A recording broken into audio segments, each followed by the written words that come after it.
Hello, everyone. Thank you for being here today.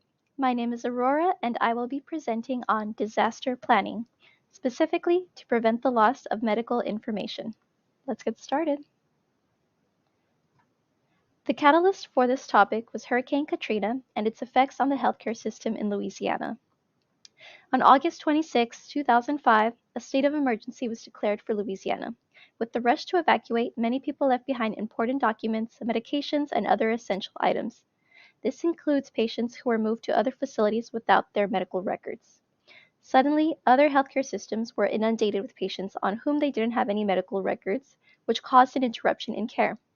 Patients of the VA did maintain adequate and uninterrupted care due to their use of electronic health record systems, and we'll touch a bit more on that in a couple slides. In an effort to bridge the gap between information lost for patients and providers and to address coordination issues, a system was created to enable patients and providers to share their medication history. This system was katrinahealth.org, and although at the time this site was helpful, it was also limited.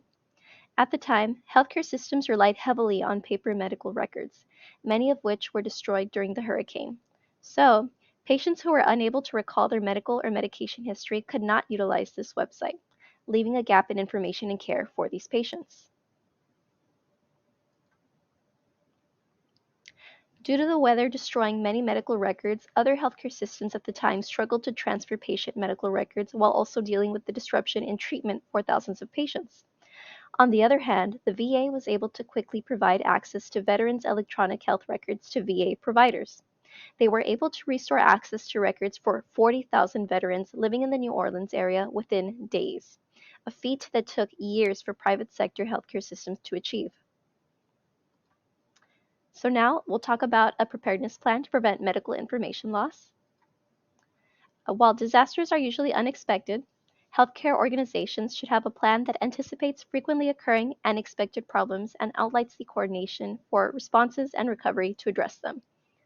Many of these expected problems can be mitigated with a proper disaster plan.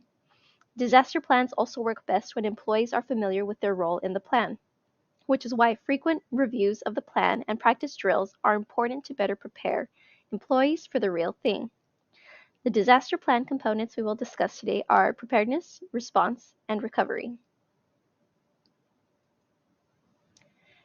Starting with preparedness, the supplies and equipment we will need to protect our medical information, especially electronic medical records, will be the computer hardware and software.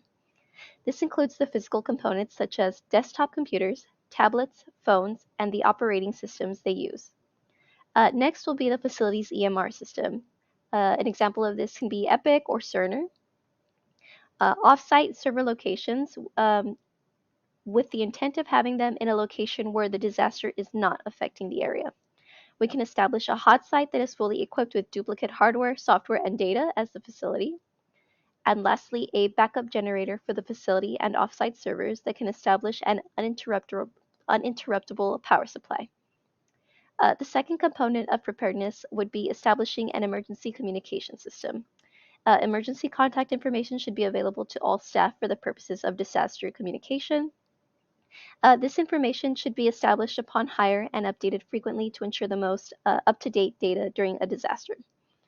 The tier system in which staff should be contacted can be upper management communicating with their subordinates.